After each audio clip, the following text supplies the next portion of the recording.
Hello बच्चों, तो कैसे हैं आप सब। मैं सत्यम प्रशांत कौशल आ गया हूं क्लास 12 फिजिक्स का रे ऑप्टिक्स के अंदर उसका एक नया लेक्चर लेकर के, जिसमें मैं आज आपको पढ़ाने जा रहा हूं टोटल इंटरनल रिफ्लेक्शन का सेकंड पार्ट, जिसमें आज हम लोग पढ़ेंगे application of total internal reflection. इस लेक्चर में बेसिकली हमें तीन तरह के application of total internal reflection पढ़ने हैं। पहला फिश को लेकर के, दूसरा प्रिज्म को लेकर के, तीसरा ऑप्टिकल फाइबर को लेकर के। इन तीनों टाइप्स के जो application of total internal reflection होते हैं, इस पे बेस्ड आपके एग्जाम्स में क्वेश्चन पूछे जाते हैं। तो ये लेक्चर बहुत ही इंपॉर्टेंट है, तो ध्यान से देखिएगा सभी बच्चे। आई होप आपने मेरा प्रीवियस लेक्चर तो देखा ही होगा, टोटल इंटरनल रिफ्लेक्शन का फर्स्ट पार्ट, जिसमें मैंने आपको पढ़ाया था क्रिटिकल एंगल क्या होता है, टोटल इंटरनल रिफ्लेक्शन क्या होता है, उसकी कंडीशन क्या होती है, और उस पे बेस्ड न्यूमेरिकल भी सॉल्व कराए थे। अगर मेरा फर्स्ट पार्ट वाली वीडियो नहीं देखी है तो जाके देख सकते हैं, उसका लिंक डिस्क्रिप्शन बॉक्स में दे रहा हूं, तभी जाके आपको आज का लेक्चर अच्छे से समझ में आएगा। अगर वो लेक्चर फर्स्ट पार्ट वाला पूरा देखने का मन नहीं है तो स्टार्टिंग के सिर्फ 10 मिनट देख लेना, जिसमें मैंने आपको बेसिक कॉन्सेप्ट बताए थे टोटल इंटरनल रिफ्लेक्शन के। अगर कुछ भी मन नहीं है, आप यहां से भी डायरेक्ट कंटिन्यू कर सकते हैं। मैं पूरी कोशिश करूंगा आपको बेसिक से पढ़ाने की। तो चलिए आइए पढ़ते हैं सबसे पहला एप्लीकेशन टोटल इंटरनल रिफ्लेक्शन का, जो पूछा जाता है क्वेश्चन के फॉर्म में। वो होता है, मान लीजिए हमारे पास ये वाटर है और उसके अंदर एक फिश प्रेजेंट है, और वो फिश अपनी आंखों से इस वाटर के सरफेस को ऑब्जर्व कर रही है। तो भाई कितना एरिया ये मछली अपनी आंख से इस वाटर के सरफेस के एरिया को देख सकती है, उसका एरिया ऑफ व्यू कितना होगा, उसको कैलकुलेट करने के लिए हमको फॉर्मूले की डेरिवेशन करनी पड़ेगी, जिसके लिए यहाँ पे हमें रे डायग्राम कंप्लीट करना पड़ेगा। कहाँ से? फिश की आंख से। जो ये डॉट दिख रहा है आपको, ब्लैक सा डॉट, इसको बोल रहे हैं हम फिश की आई। अच्छा, वहां से आप देख रहे होगे कि हमने कई सारी इंसिडेंट रे पहले से ही बना ली हैं ताकि टाइम वेस्ट ना हो, क्योंकि भाई हमारे पास डिजिटल बोर्ड तो है नहीं कि हम सीधी खींचेंगे तो सीधी हो जाएगी। ताकि आपको बेटर अंडरस्टैंडिंग हो, मैंने पहले से ही यहां से लगभग 3 इधर और 3 इधर इंसिडेंट रे निकाल ली है। क्लियर? और मान लेते हैं जो हमारी मछली है इस वाटर के सरफेस से h हाइट बिलो रखी है, या कह लो h हाइट डीप रखी है। क्लियर? अच्छा, कोई दिक्कत की बात नहीं है। तो चलिए सबसे पहले हम इस इंसिडेंट रे को देखते हैं। हम अंदर से बाहर जाएंगे। सबसे पहली इंसिडेंट रे ये जा रही है ऐसे। अच्छा, यहाँ पे सरफेस पे स्ट्राइक करेगी, वहां पे हम एक नॉर्मल रे बना लेते हैं।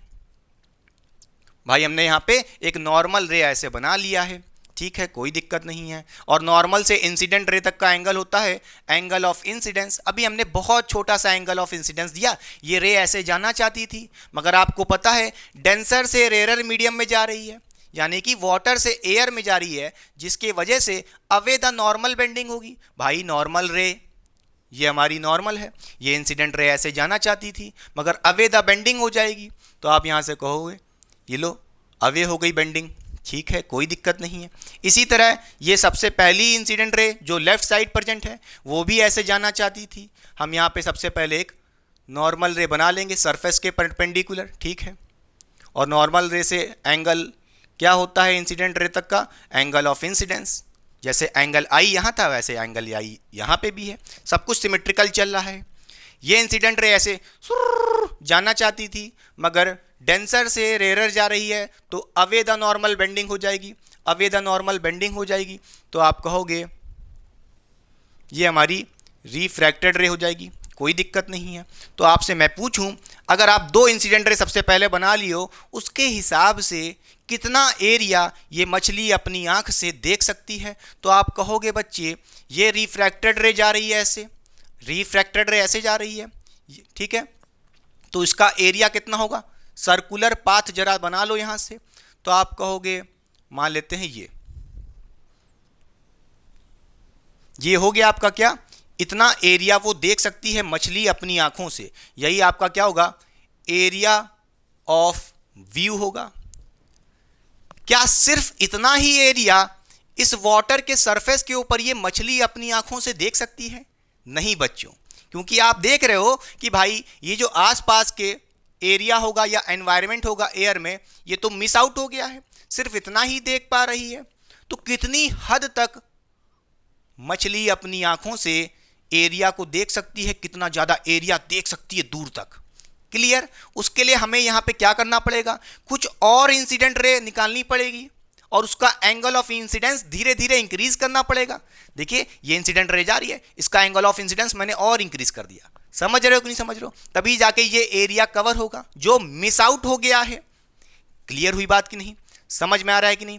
तो हमने यहाँ पे एक और इंसिडेंट रे ले ली, ठीक है, कोई दिक्कत नहीं है। यहाँ पे हम एक नॉर्मल रे बना लेते हैं सबसे पहले, तो बना लिए बना लिए बना लिए, ठीक है, कोई दिक्कत नहीं है। ये हमने दूसरा एंगल ऑफ इंसिडेंस थोड़ा सा और इंक्रीज कर दिया है। तो आपको पता है डेंसर से रेयर जा रही है, कोई दिक्कत नहीं है।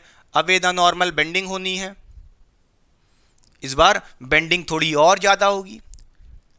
समझ रहे हो कि नहीं समझ रहे हो? क्लियर? बोलिए, अगर ये एंगल ऑफ रिफ्रैक्शन आर था तो ये भी थोड़ा आर होगा, इसका एंगल बढ़ता जाएगा। समझ रहे हो कि नहीं समझ रहे हो? क्लियर? इसी तरह यहाँ पे भी देखिए, मान लो ये एंगल ऑफ रिफ्रैक्शन आर था, इंसिडेंट रे ऐसे जा रही है, दूसरी वाली इससे एक नॉर्मल रे बना लिए, ये इंसिडेंट रे हो गया, ठीक है। ये ऐसे जाना चाहती थी, अवे द नॉर्मल बेंडिंग हो जाएगी। लीजिए, और ज़्यादा बेंडिंग हो गई है, एंगल ऑफ रिफ्रैक्शन थोड़ा और बढ़ गया होगा, जिसके वजह से जो अगल बगल के एरिया होंगे थोड़ा और बड़ा सर्कल बनेगा, और बड़ा एरिया ये अपनी आंखों से देख सकती है। तो कितनी हद तक देख सकती है, वो मैक्सिमम एरिया कितना देख सकती है वाटर के सरफेस के ऊपर ये मछली, वो कैसे पता करेंगे? उसके लिए हम यहाँ पे थोड़ा सा और इंक्रीज कर देंगे एंगल ऑफ इंसिडेंस, और इंक्रीज करते करते एक ऐसा एंगल दे देंगे जो क्रिटिकल एंगल के बराबर होगा। उस केस में ये मछली की आंख मैक्सिमम एरिया देख सकती है। कैसे? जरा ध्यान से देखिए, इस थर्ड इंसिडेंट रे को देखिए, ये ऐसे जा रही थी और इसकी नॉर्मल बनाए, ये नॉर्मल हो गई बच्चों, ठीक है, कोई दिक्कत नहीं है।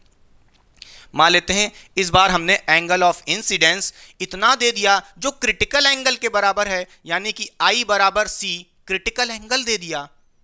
तो उस केस में आपने देखा था आफ्टर रिफ्रैक्शन क्या होता है, रिफ्रैक्टेड रे सरफेस को ग्रेज करते हुए जाती है, सरफेस के पैरेलल हो जाती है। बोलिए, सरफेस के पैरेलल हो जाती है, और नॉर्मल से रिफ्रैक्टेड रे तक का एंगल ऑफ रिफ्रैक्शन 90 डिग्री होता है। हाँ या ना? यही तो प्रीवियस लेक्चर बताया था क्रिटिकल एंगल के बारे में। क्रिटिकल एंगल वो एंगल होता है जिसपे रिफ्रैक्टेड रे सरफेस के पैरेलल हो जाती है, या कह लो सरफेस को ग्रेज करते हुए जाती है, और एंगल ऑफ रिफ्रैक्शन आर की वैल्यू 90 डिग्री मिलती है। क्लियर? अच्छा, कोई दिक्कत नहीं है। इसी तरह ये वाला देखिए, इंसिडेंट रे ऐसे जा रही थी, अगर मैं कहूँ आपसे नॉर्मल रे पहले बना लेते हैं, यहाँ पे एंगल ऑफ इंसिडेंस अगर हम क्रिटिकल एंगल दे दें, angle of incidence critical angle के बराबर दे दें, तो भाई आपको पता है कि भाई अब बेंडिंग कैसी होगी, बेंडिंग इतनी ज़्यादा हो जाएगी कि सरफेस के पैरेलल हो जाएगी, सरफेस को ग्रेज करते हुए जाएगी, और एंगल ऑफ रिफ्रैक्शन 90 डिग्री मिलेगा। क्या ये बात समझ में आई कि नहीं? क्लियर? अच्छा, कोई दिक्कत की बात नहीं है। अब मैं आपसे पूछूं, अब कितना मैक्सिमम एरिया वो देख सकती है? चलो उसको रिप्रेजेंट करते हैं यहाँ पे। ये जो देख रहा है ये वाला थर्ड रे से तीन, देखिए बच्चों फिर से देखिए, पहली रे ऐसे गई, देखिए आपने दो इंसिडेंट रे ली, ठीक है, हल्का सा रिफ्रैक्ट की, बेंड कर गई, तो एरिया इतना मिला, फिर और रिफ्रैक्ट की और एरिया और बड़ा हो जाएगा, फिर आपने क्रिटिकल एंगल दे दिया C के बराबर, तो सरफेस के पैरेलल हो गई हैं। उस केस में मैक्सिमम एरिया मिलेगा। उसको हम रिप्रेजेंट करें तो ऐसे देखेगा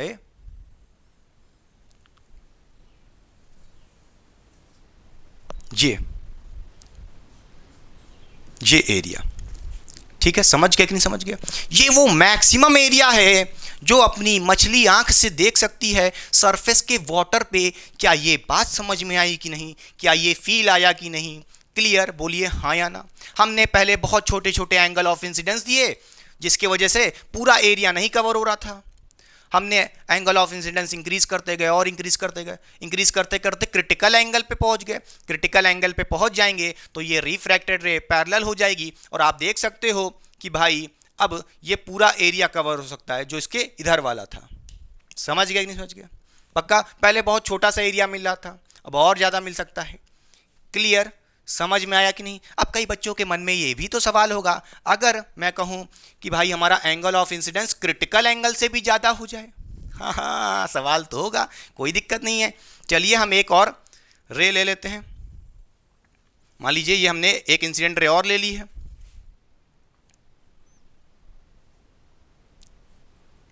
ठीक है, ये हमारा सरफेस है बच्चों, ये हमारी नॉर्मल रे है, ये हमारा एंगल ऑफ इंसिडेंस। इस बार क्रिटिकल एंगल से हमारा ज़्यादा है एंगल ऑफ इंसिडेंस। तो उस केस में आपने देखा था कि भाई रिफ्रैक्शन नहीं होता है, वो रे एक मीडियम से दूसरे मीडियम में नहीं जाएगी, एयर में नहीं जाएगी, क्या हो जाएगी? रिफ्लेक्ट कर जाएगी सेम मीडियम में, ऐसे रिफ्लेक्ट कर जाएगी।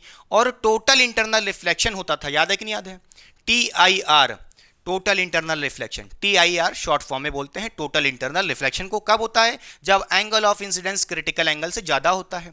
तो इस केस में आप देखोगे अगर आपने angle of incidence critical angle से भी ज्यादा दे दिया है तो भाई इससे ज्यादा एरिया तो देख ही नहीं सकती, क्योंकि वो अंदर आ जाएगी रे, वापस वाटर में ट्रेवल कर जाएगी, रिफ्लेक्ट कर जाएगी। इसी तरह इधर भी आप चाहो तो दिखा सकते हो बच्चे, ये आपकी इंसिडेंट रे हो गई, ये नॉर्मल हो गई, और एंगल ऑफ इंसिडेंस क्या है आपका? क्रिटिकल एंगल से ज़्यादा है, तो क्या होगा? TIR होगा, टोटल इंटरनल रिफ्लेक्शन होगा। ये रे रिफ्लेक्ट कर जाएगी सेम मीडियम में विद अ सेम एंगल। यहाँ पे आपको पता है एंगल ऑफ रिफ्लेक्शन होगा R, और I बराबर R होगा, क्योंकि पता है लॉ ऑफ रिफ्लेक्शन फॉलो होगा, लॉ ऑफ रिफ्लेक्शन फॉलो होगा। इसी तरह यहाँ पे भी एंगल ऑफ रिफ्लेक्शन बनेगा, और angle of incidence is equals to angle of reflection, क्योंकि यहाँ पे लॉ ऑफ रिफ्लेक्शन होगा, TIR हो रहा है। क्लियर? समझ में आया कि नहीं? पक्का, कोई दिक्कत की बात नहीं होनी चाहिए। ये डायग्राम अच्छे से समझ में आ रहा है? क्लियर? अच्छा, ये तो हो गया बच्चों फिश को लेकर के कि कितना एरिया वो देख सकती है वाटर के सरफेस के ऊपर या वाटर के सरफेस पे, कह सकते हो। ठीक है, कोई दिक्कत नहीं है। ये एरिया की डेरिवेशन फॉर्मूले की अभी करा रहे हैं, जरा ध्यान से देखिए। एक टाइप से क्वेश्चन और पूछा जा सकता है, चाहे आपसे कह दे कि भाई फिश है, या कह दो यहाँ पे बल्ब है, कोई सोर्स ऑफ लाइट है, हमने वाटर के अंदर कोई बल्ब लगा दिया। और आपने देखा भी होगा जब जन्माष्टमी होती है, जो तालाब होते हैं उसके अंदर बल्ब लगाए जाते हैं।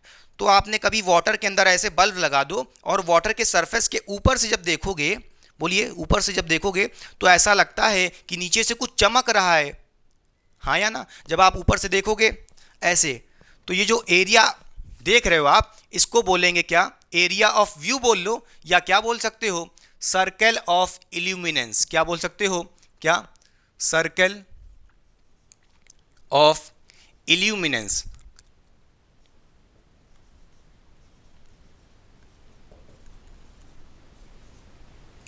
क्लियर? कई लोग सर्कुलर पैच भी बोलते हैं, या सर्कल ऑफ इल्यूमिनेंस। कितना रंगीन दिख रहा है। मान लीजिए आपने कोई वाइट लाइट लगा दी है वाटर के सरफेस के अंदर, H हाइट डीप, और जब आप वाटर के सरफेस से देखोगे ऐसा घेरा लगेगा, ऐसे चमकदार घेरा, सर्कुलर पाथ दिखेगा, कुछ चमक रहा है, उसी को बोल रहे हैं सर्कल ऑफ इल्यूमिनेंस। क्लियर? बोलो। चाहे फिश वाटर के सरफेस पे देखे तो ये एरिया कैलकुलेट करना बता रहे हैं। सेम तरीके से ऐसे भी क्वेश्चन आ सकता है कि भाई यहाँ पे कोई बल्ब लगा दिया गया, सोर्स ऑफ लाइट है, और आप देख रहे हो, आपसे पूछेगा कितना एरिया ऑफ एल्यूमिनेंस है, कितना चमकदार एरिया है। वो एरिया कैसे कैलकुलेट करेंगे? भाई आपको पता है जो ये सर्कुलर पाथ देख रहे हो, यही एरिया तो हमें कैलकुलेट करना है, जो क्रिटिकल एंगल से बना है, जो क्रिटिकल एंगल वाले केस से बना है। क्लियर? जो कि सर्कुलर पाथ है। अगर हमें इसका रेडियस पता चल जाए, क्या? देखिए, ये हमारा रेडियस होगा ना, यहाँ से यहाँ तक का, ये कैलकुलेट कर लें तो बड़े आराम से हो सकता है। तो चलिए एक नया डायग्राम बनाते हैं, इसमें आप कंफ्यूज मत हो, पक्का मिटा दें। चलिए,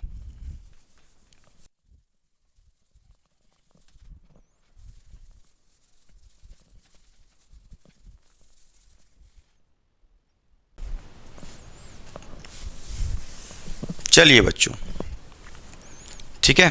अब आइए देखिए जरा ध्यान से, यहाँ पे हम एक स्केल ले लें ताकि अच्छे से क्लियर बने।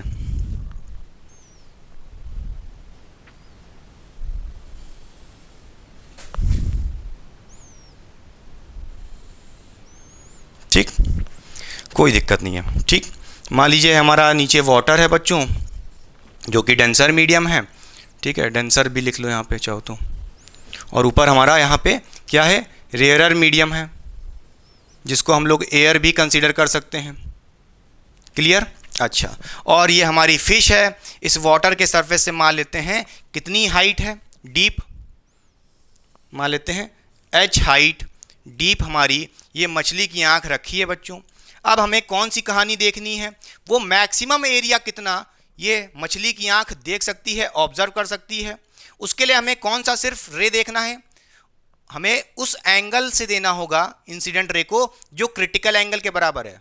तो मान लेते हैं ये हमारी इंसिडेंट रे ऐसे जा रही है, एक इधर, ठीक है, कोई दिक्कत। इसी तरह एक मान लेते हैं ये दूसरी हमारी इंसिडेंट रे है। क्लियर? और इस बार हम यहाँ पे मान लेते हैं ये हमारा नॉर्मल रे है, ठीक। इसी तरह यहाँ पे भी मान लेते हैं ये हमारा नॉर्मल रे है। क्या है? नॉर्मल रे है, नॉर्मल रे है, ठीक। लो सही से बना ले थोड़ा। आइए देखिए बच्चों, अब मैं आपसे बोलूं ये जो एंगल है, एंगल ऑफ इंसिडेंस, हम वो एंगल ऑफ इंसिडेंस दे देंगे जो क्रिटिकल एंगल के बराबर है, क्योंकि हमें यहाँ पे मैक्सिमम एरिया कवर करना है जो वो अपनी मछली आंख से देख सकती है। उसके लिए हमें यहाँ पे एंगल ऑफ इंसिडेंस को क्रिटिकल एंगल के बराबर देना होगा, क्रिटिकल एंगल के बराबर देना होगा। क्या ये बात समझ में आई कि नहीं? और जब क्रिटिकल एंगल के बराबर दे दोगे तो आपको पता है रिफ्रैक्टेड रे सरफेस के क्या हो जाएगी, ग्रेज करते हुए जाएगी, उसके पैरेलल हो जाएगी। क्लियर? और यहाँ पे एंगल ऑफ रिफ्रैक्शन 90 डिग्री मिलेगा। क्लियर? इसी तरह यहाँ पे भी इंसिडेंट रे ऐसे जाना चाहती थी, मगर क्या हो जाएगी, सरफेस को ग्रेज करते हुए जाएगी, सरफेस को ग्रेज करते हुए जाएगी, और एंगल ऑफ रिफ्रैक्शन 90 डिग्री मिलेगा, क्योंकि यहाँ पे आपने क्रिटिकल एंगल के बराबर दे दिया है एंगल ऑफ इंसिडेंस। क्लियर? समझ गए? इस केस में याद रखना एंगल आई बराबर सी है, एंगल आई बराबर सी है, ठीक है। क्लियर? और आप थोड़ा एंगल ऑफ इंसिडेंस बढ़ा भी दोगे तो वो क्रिटिकल एंगल से ज़्यादा हो जाएगा और वो रिफ्लेक्ट कर जाएगी, उसका कोई मतलब नहीं है। क्लियर? तो मैं आपसे पूछूं यहाँ पे जो सर्कुलर एरिया कवर होगा, सर्कुलर एरिया जो ये मछली देख सकती है, इसी को तो बोल रहे हैं क्या, यही तो हमारा क्या है, बोलिए, area of view. Area of view भी बोल सकते हो या बोल सकते हो एरिया ऑफ इल्यूमिनेंस। अगर यहाँ पे लिखा होता एरिया ऑफ व्यू या एरिया ऑफ इल्यूमिनेंस, कोई बल्ब लगा होता, बोलिए बच्चों, अगर नीचे बल्ब लगा होता तो कितना एरिया वो चमक रहा होगा वाटर के अंदर से। क्लियर? समझ गए? पक्का? कोई दिक्कत की बात नहीं है। चलिए इस हाइट को जरा हम थोड़ा सीधा कर लेते हैं। ये देखिए, अच्छा, अगर बोलूँ मैं आपसे बच्चों कि भाई ये जो हाइट है और ये नॉर्मल रे है एक दूसरे के क्या होंगी, पैरेलल हैं, तो अगर ये क्रिटिकल एंगल सी है तो बच्चों ये एंगल भी कितना होगा, बोलिए, सी के बराबर होगा। ऑल्टरनेट एंगल, अगर ये सी है तो ये भी सी होगा, ऑल्टरनेट एंगल। ट्रांसवर्सल रे देखिए, ये दो पैरेलल रे और ये इसको काट रही है। क्लियर? इसी तरह अगर ये एंगल सी है तो ये एंगल भी कितना होगा, सी होगा, हाँ या ना? क्लियर? क्रिटिकल एंगल सी होगा। अब क्रिटिकल एंगल कैसे कैलकुलेट करते थे उसका फॉर्मूला मैंने प्रीवियस लेक्चर में डराइव किया था कि भाई साइन सी, क्रिटिकल एंगल यानी साइन सी कैसे निकालते हैं, mu are upon mu D. इसका मतलब यह है म्यू आर होता है क्या, रिफ्रैक्टिव इंडेक्स रेयर मीडियम का, म्यू डी होता है रिफ्रैक्टिव इंडेक्स डेंसर मीडियम का। क्लियर हुई बात की नहीं? जैसे यहाँ पे एयर है हमारा रेयर मीडियम और वाटर है डेंसर मीडियम, तो म्यू आर क्या हो जाएगा, रिफ्रैक्टिव इंडेक्स रेयर मीडियम जो एयर है उसका refractive index, mu D refractive index denser medium का जो यहाँ पे वाटर है तो वाटर का रिफ्रैक्टिव इंडेक्स रख देंगे म्यू डी की में। क्लियर हुई बात की नहीं? पक्का? समझ गए? तो चाहे आप इसको ऐसे भी लिख सकते हो क्या, साइन सी इक्वल्स टू, बोलिए, mu R refractive index rare medium का जो कि एयर है, तो यहाँ पे आप लिख सकते हो म्यू ए, ठीक है, और refractive index of denser medium upon में रहेगा तो म्यू डी, वाटर है बच्चों तो क्या लिखोगे, रिफ्रैक्टिव इंडेक्स वाटर का बच्चों। क्लियर? पक्का? अच्छा, कोई दिक्कत नहीं है। जरा इधर ध्यान से देखिए, हमें यहाँ पे इस एरिया को कैलकुलेट करना है तो उसके लिए यहाँ पे हमें इस रेडियस की वैल्यू चाहिए होगी। भाई ये जो रेडियस दिख रहा है कैपिटल आर, इसको पहले कैलकुलेट करना पड़ेगा, तभी तो जाके आप क्या लगाओगे भाई, सर्कुलर पाथ है तो पाई आर स्क्वायर लगा करके इसका एरिया निकाल सकते हो भाई, बोलो पाई आर स्क्वायर लगा करके ये निकाल सकते हो, मगर उसके लिए रेडियस चाहिए होगा, उसके लिए आपको यहाँ पे ट्रिग्नोमेट्री लगानी पड़ेगी। इस ट्राइंगल को जरा ध्यान से देखिए, बोलिए इस ट्राइंगल को जरा आप यहाँ पे ध्यान से देखिए, तो यहाँ पे आप क्या बोलोगे, क्या, जरा ध्यान से देखिए, बोलिए बच्चों, ये सी कैसे निकालोगे, मैं पूछूं सी कैसे निकालोगे, तो आप यहाँ पे क्या करो, tan सी ले लो, क्या ले लो, tan सी, क्या ले लो, यहाँ पे रेडियस निकालने के लिए यहाँ पे आप tan सी ले लो, ठीक है, tan सी, बोलिए tan सी क्या होगा भाई, tan थीटा कैसे निकालते हैं, परपेंडिकुलर अपॉन बेस, भाई सी ये है, ये वाला ट्राइंगल देखो ऐसे वाला, बेस हाइट हो जाएगी, परपेंडिकुलर रेडियस हो जाएगा, तो क्या बोलोगे, परपेंडिकुलर अपॉन बेस क्या हो जाएगा, आर बाय एच हो जाएगा, क्या हो जाएगा, आर बाय एच हो जाएगा, क्लियर, अच्छा कोई दिक्कत नहीं है। फिर यहां से आप कहोगे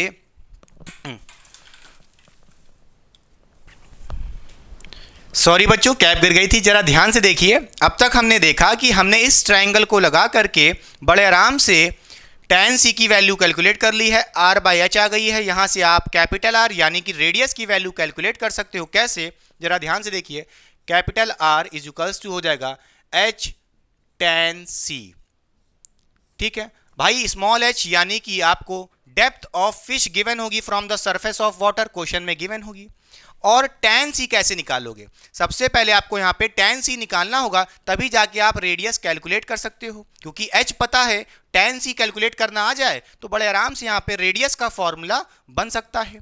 भाई tan c यानी कि tan थीटा कैसे कैलकुलेट करते हैं, परपेंडिकुलर अपॉन बेस, अगर हमें परपेंडिकुलर और बेस पता चल जाए बड़े आराम से, तो हम यहाँ पे कैपिटल आर की वैल्यू कैलकुलेट कर सकते हैं। इसको हम कहाँ से लाएंगे, इस साइन सी की वैल्यू से लाएंगे, आपको पता है sine C is equals to given है mu A upon mu W, अच्छा अब साइन थीटा क्या होता है, परपेंडिकुलर अपॉन हाइपोटेन्यूज होता है, जो ऊपर वाला टर्म होगा ये क्या होगा, ये हमारा एक परपेंडिकुलर होगा और नीचे वाला टर्म हाइपोटेन्यूज होगा, कोई दिक्कत नहीं है। तो यहां से आप कहोगे म्यू ए क्या है, परपेंडिकुलर है, और म्यू डब्ल्यू हाइपोटेन्यूज है, तो यहां से आप कह सकते हो हाइपोटेन्यूज भाई रिफ्रैक्टिव इंडेक्स ऑफ वाटर, वो हम मान लेते हैं म्यू डब्ल्यू ही है, कोई दिक्कत नहीं है। और परपेंडिकुलर कितना होगा, परपेंडिकुलर यहां से आप कह सकते हो 1 होगा, क्योंकि यहां पे आपको रिफ्रैक्टिव इंडेक्स ऑफ एयर कितना होता है, 1 होता है। बोलिए अरे भाई म्यू ए की वैल्यू कितनी होती है, 1 होती है, तो भाई परपेंडिकुलर 1 होगा, हाइपोटेन्यूज म्यू डब्ल्यू होगा।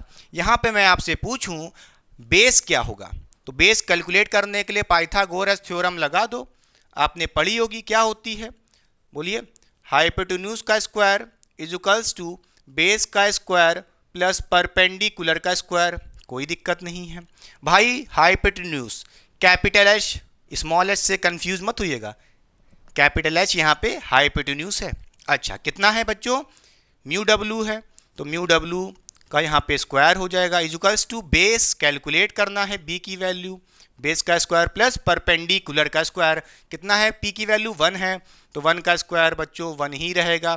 फिर यहाँ से आप बी की वैल्यू कैलकुलेट कर सकते हो, कैसे, बोलिए आप बोलोगे B square is equals to क्या हो जाएगा, बोलिए म्यू डब्ल्यू का स्क्वायर माइनस 1, ठीक। फिर यहाँ पे आप क्या कहोगे, हम बड़े आराम से इस स्क्वायर को हटा करके यहाँ पे अंडर रूट लगा सकते हैं, तो b की वैल्यू यानी बेस कितना आ गया है, म्यू डब्ल्यू का स्क्वायर माइनस 1 अंडर रूट में कोई दिक्कत नहीं। फिर आप यहाँ से कहोगे r कैसे कैलकुलेट करोगे, h tan c लिखा है, tan थीटा क्या होता है, perpendicular upon base, perpendicular upon base, ठीक है भाई परपेंडिकुलर कितना है, बोलिए 1 है, अपॉन बेस, बेस क्या है, ये है, अंडर रूट में म्यू डब्ल्यू का स्क्वायर माइनस 1, ठीक, बोलिए कितना है, म्यू डब्ल्यू का स्क्वायर माइनस 1, ये है बच्चों।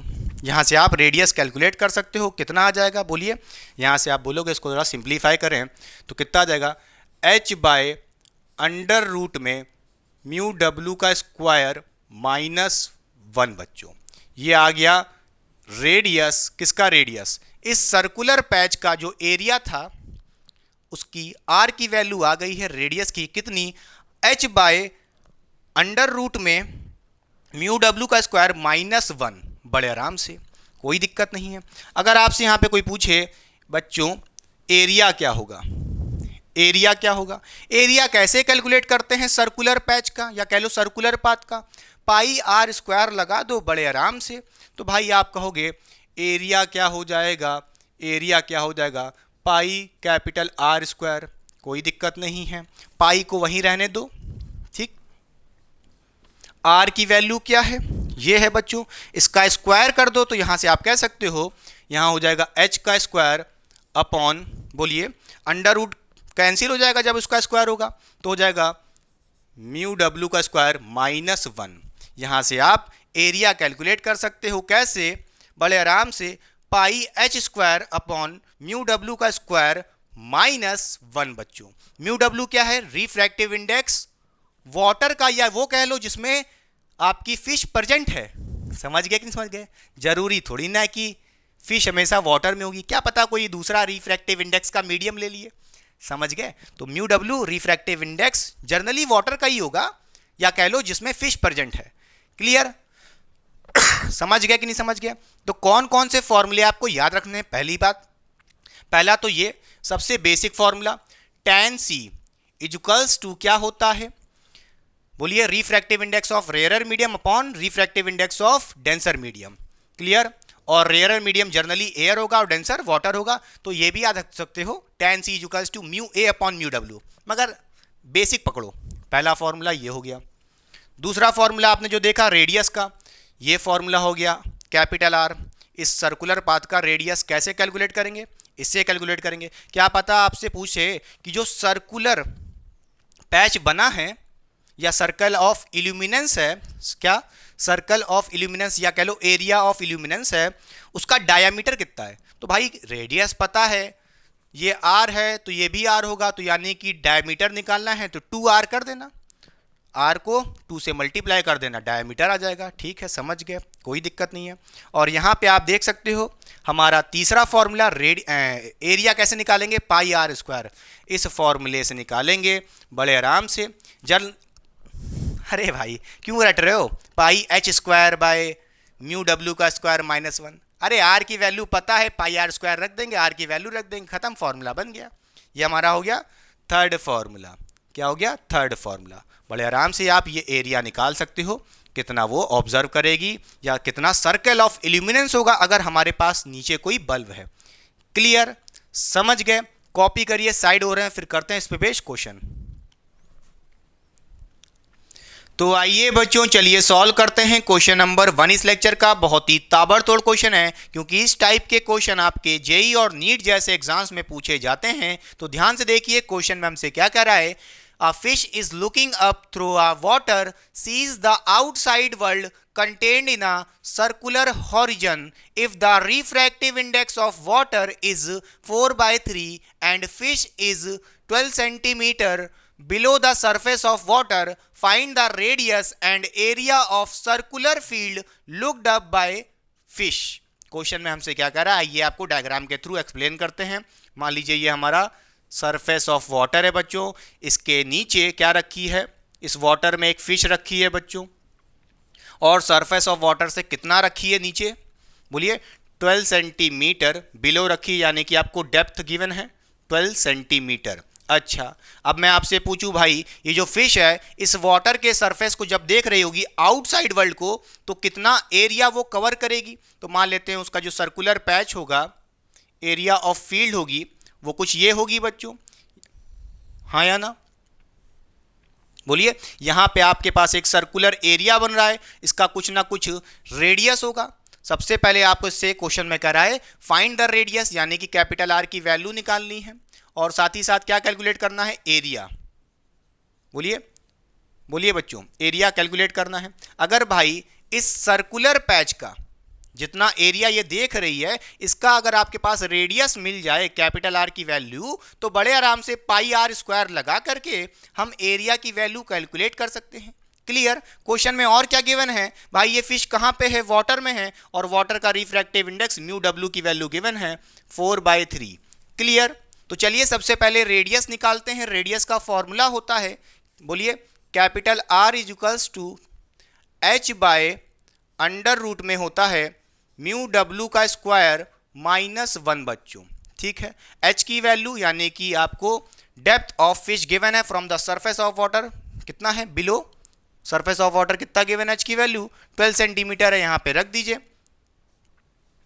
क्लियर। अच्छा, क्यों ना हम इसकी जो वैल्यू है अंडर रूट में म्यू W का स्क्वायर -1, इस वैल्यू को क्यों ना अलग कैलकुलेट कर लें। चलिए इसको हम कहीं और कैलकुलेट कर लेते हैं अलग से। तो यहां से आप कहोगे क्या, अंडर रूट में म्यू W का स्क्वायर -1, ये वैल्यू अलग कैलकुलेट करते हैं। अच्छा, तो यहां से आप कहोगे अंडर रूट में म्यू W की वैल्यू कितनी है, 4/3 गिवन है बच्चों।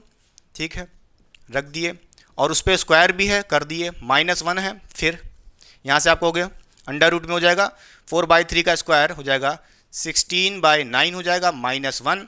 इसको जब आप सॉल्व करोगे तो यहाँ से मिलेगा अंडर रूट में क्या मिलेगा, बोलिए, 9 इधर भेजोगे, 1 से मल्टीप्लाई करोगे 9 हो जाएगा, और 16 - 9 कितना हो जाएगा, 7, तो 7/9 हो जाएगा। ठीक है बच्चों, फिर यहाँ से आप देखोगे क्या हो जाएगा, बोलिए, अंडर रूट में 7 रह जाएगा और 9 में से 3 बाहर आ जाएगा, जिससे अंडर रूट हट जाएगा, नीचे 3 रहेगा।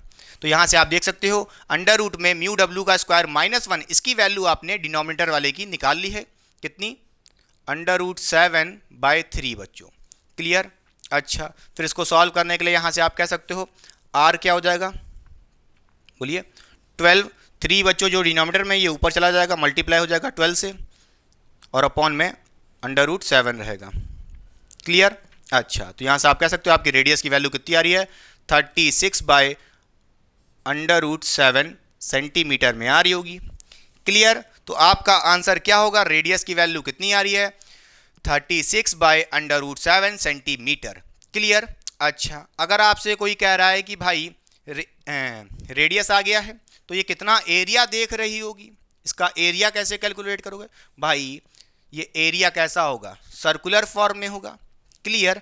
तो सर्कुलर पाथ का एरिया कैसे निकालते हैं बच्चों, बताइए, एरिया कैसे निकालते हैं, एरिया का फॉर्मूला क्या होता है, πr²। ये भी एक तरीका है, या आप डायरेक्ट भी निकाल सकते थे, आप ये वाला फॉर्मूला भी लगा सकते थे। कौन सा, जो अभी मैंने डराइव किया था, क्या होता था बताइए, वो फॉर्मूला क्या था एरिया निकालने का, वो होता था, बोलिए, यहाँ पे कहोगे πh का स्क्वायर अपॉन में म्यू W -1, बोलिए, म्यू W का स्क्वायर -1। ये फॉर्मूला लगा के भी आप ए की वैल्यू निकाल सकते हो, मगर क्यों इतनी कैलकुलेशन बढ़ाओगे, क्योंकि आपने आर तो निकाल ही लिया ना, डायरेक्ट यहाँ से आर की वैल्यू उसमें पुट कर दो, बात खत्म। क्लियर, समझ गए। हाँ, तो ये लगा दो ना सीधे, यहाँ से आप कहोगे पाई की वैल्यू रखी 22/7 इंटू आर, आर का स्क्वायर करना है, आर की वैल्यू है कितनी, 36 अपॉन, बोलिए, अंडर रूट 7 बच्चों, आर की वैल्यू रख दिए, मगर इस पर स्क्वायर भी करना है तो ऊपर स्क्वायर कर दिए और नीचे स्क्वायर करोगे तो 7 गायब हो जाएगा। ठीक, ठीक है बच्चों। अब यहाँ से आप देख सकते हो क्या कि भाई 36 का स्क्वायर कर लेना, जो भी आएगा उसको मल्टीप्लाई करना 22 से, और डिवाइड बाय 7 करोगे तो इसकी जो ओवरऑल वैल्यू आएगी, मैं सॉल्व करके डायरेक्ट बता देता हूँ, लगभग कुछ आएगी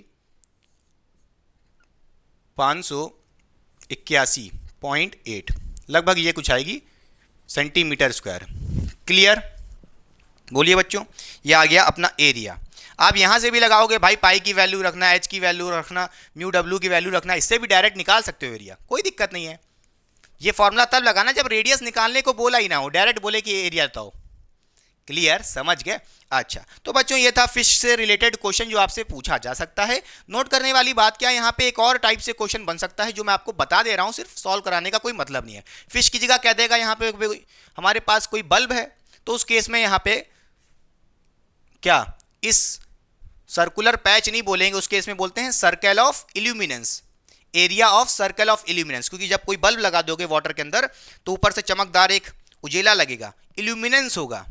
ठीक है, कुछ लग रहा होगा, जल रहा है अंदर, तो उसका एरिया कितना होगा, वो भी सेम तरीका, सब कुछ सेम तरीका है। क्लियर, समझ गए। साइड हो रहे हैं, पहले कॉपी करिए। तो आइए बच्चों, चलिए अब पढ़ते हैं second application total internal reflection का, और वो होता है टोटल रिफ्लेक्टिंग प्रिज्म। भाई प्रिज्म क्या होता है? एक ट्रायंगुलर ग्लास होता है जिसके अंदर क्या होता है? रिफ्रैक्शन होता है या रिफ्लेक्शन भी हो सकता है। तो आइए ध्यान से देखते हैं सबसे पहले कि भाई टोटल रिफ्लेक्टिंग प्रिज्म का मतलब क्या है।